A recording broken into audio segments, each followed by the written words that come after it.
ये बताओ आंवले का गुण क्या है? इस धरती की सारी औषधियों में सर्वश्रेष्ठ औषधि आंवला है। इस धरती पर जितनी औषधि होती हैं, जितनी औषधियों का राजा कौन है? आंवला।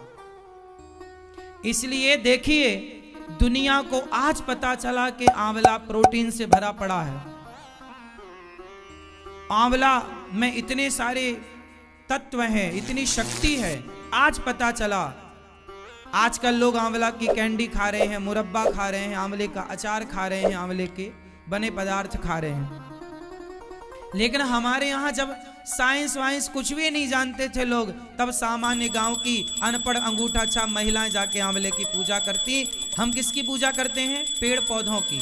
और आंवले का पेड़ औषधि से, उसमें भगवान का वास है आंवले में। ये तो हमारी मान्यता है, आध्यात्मिकता है हमारी, भाव है हमारा। लेकिन सामान्य यदि आप आध्यात्म को नहीं जानना चाहते और केवल साइंस को जानते हैं, तो साइंस के अकॉर्डिंग भी मैं आपको समझा रहा हूं कि आंवला सबसे गुणकारी है। और आंवले का सीजन अब है। आंवले को खाने से नाना प्रकार की बीमारियां दूर हो जाती हैं।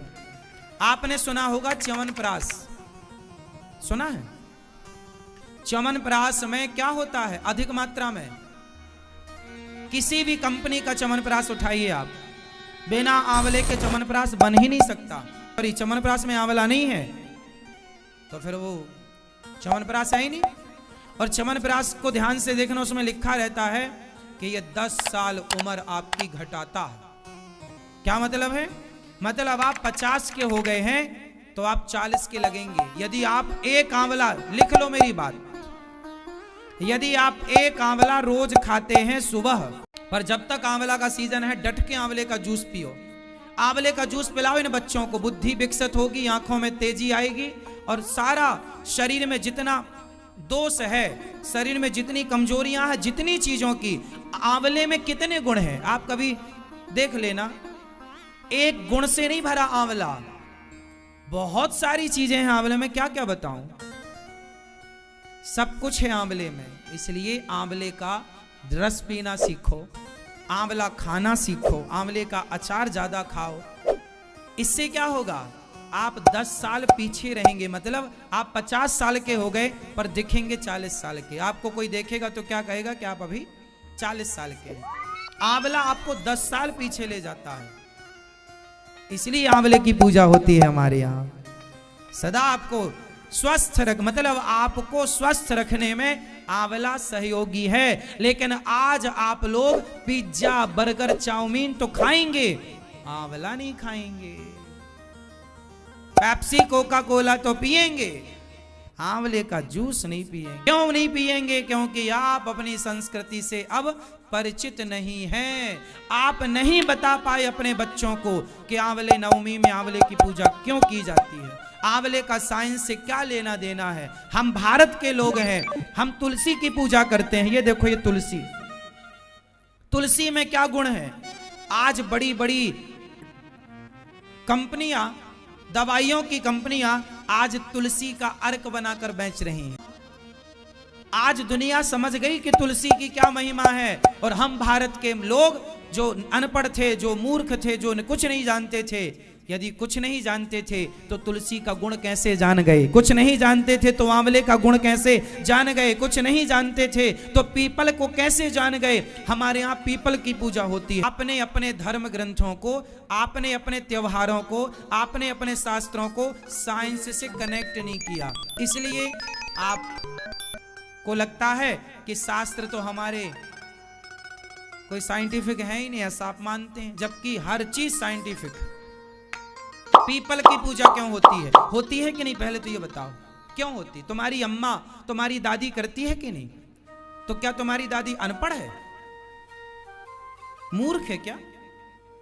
करती है तो कोई तो कारण होगा, तब तो तुम्हारी दादी अम्मा करती है, नानी करती है, मौसी करती है, बुआ करती है, गांव की बूढ़ी माँ करती है, कुछ तो होगा। क्यों करती है? क्यों करती है? आजकल के बच्चे क्या बोलते हैं? हमारी अम्मा पागल हो गई, पीपल की पूजा करती है। अरे भैया, पीपल एक ऐसा वृक्ष है जो 24 घंटे ऑक्सीजन देता है। दुनिया को आज पता चला, हमारी दादी अम्मा को पहले ही से पता था, इसलिए ना पीपल में जल चढ़ाती है, इसलिए ना पीपल के पास जाती है। ऑक्सीजन, तुलसी भी ऑक्सीजन 24 घंटे, पीपल भी। और एक वृक्ष की और पूजा होती है हमारे यहाँ, बट वृक्ष। अक्षय तृतीया को होती, आंवला नवमी को आंवले की और अक्षय तृतीया को वट की पूजा होती। तो वट की पूजा भी होती है, कारण है, बहुत सारे कारण हैं। अब आप लोग थोड़ा इन पेड़ पौधों को रिसर्च करना। आज सारी दुनिया बढ़ रही है प्रकृति की ओर के पेड़ लगाओ, पेड़ लगाओ, पेड़ लगाओ। सारी दुनिया आज जागी कि पेड़ होंगे तो प्रकृति होगी, पेड़ होंगे तो हम होंगे। हमारे यहाँ अनपढ़ दादी अम्मा जानती थी कि पेड़ होंगे तो हम होंगे, इसलिए तुम्हारी अनपढ़ अम्मा पेड़ों की पूजा करती थी, पेड़ों को जल चढ़ाती थी, क्योंकि वो जानती थी कि पेड़ होंगे तो हम होंगे। इसलिए हमारे यहाँ प्रकृति की पूजा हुई। दुनिया में किसी धर्म में पेड़ पौधों की पूजा होती हो तो बताओ? किसी धर्म में, किसी मजहब पंथ में नदियों की, समुद्र की और पहाड़ों की पूजा होती हो तो बताओ? हमारे यहाँ गाय की पूजा होती है, गाय की पूजा होती है। गाय क्यों पूजनीय है? माँ है, क्यों? माँ के बाद केवल गाय का दूध ऐसा है जो बच्चे को सुपाच्य होता है।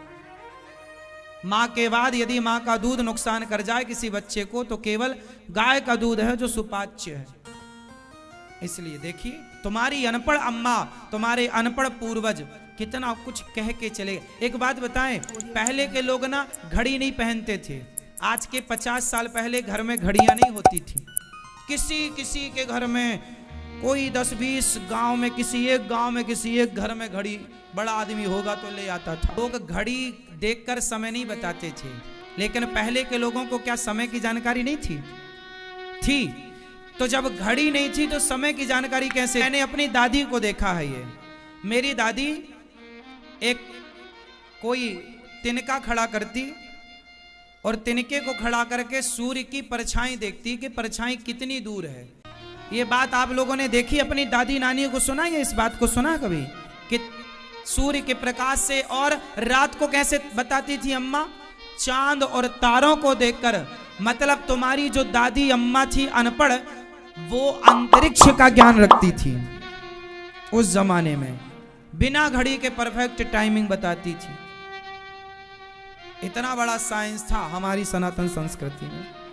आज भी हमारे देश में एक मंदिर है जिसे कोणार्क का मंदिर कहते हैं। कोणार्क में सूर्य मंदिर, वहां पर आज भी एक चक्र बना हुआ है।